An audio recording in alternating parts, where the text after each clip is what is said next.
Welcome to the Tech Egg. Don't get scrambled. Enjoy the video. You start by preparing the environment, open the world and confirm the version and seed so results match.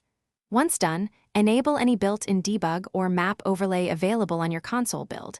This reveals chunk grids or ID. Make sure your controller mappings let you toggle the overlay quickly because you will switch views often.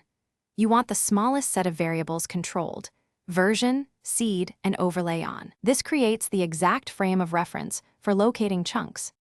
You now find the chunk lines, navigate to the target area, and read your current X and Z coordinates from the HUD or debug overlay.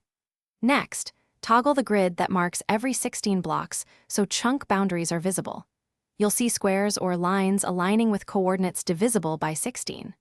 Once visible, compute the chunk index by dividing X and Z by 16 or read the displayed chunk ID. Keep a note of the chunk coordinates so you can return precisely, or you finish by confirming your findings. Step to an adjacent chunk and check that the grid and chunk ID update as expected. This verifies your calculation. If visuals look wrong, reload the world or toggle the overlay off and on to refresh the debug data.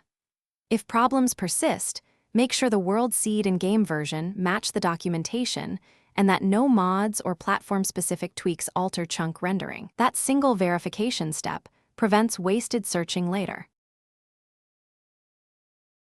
Thanks for watching. Consider subscribing if I helped unscramble your problems.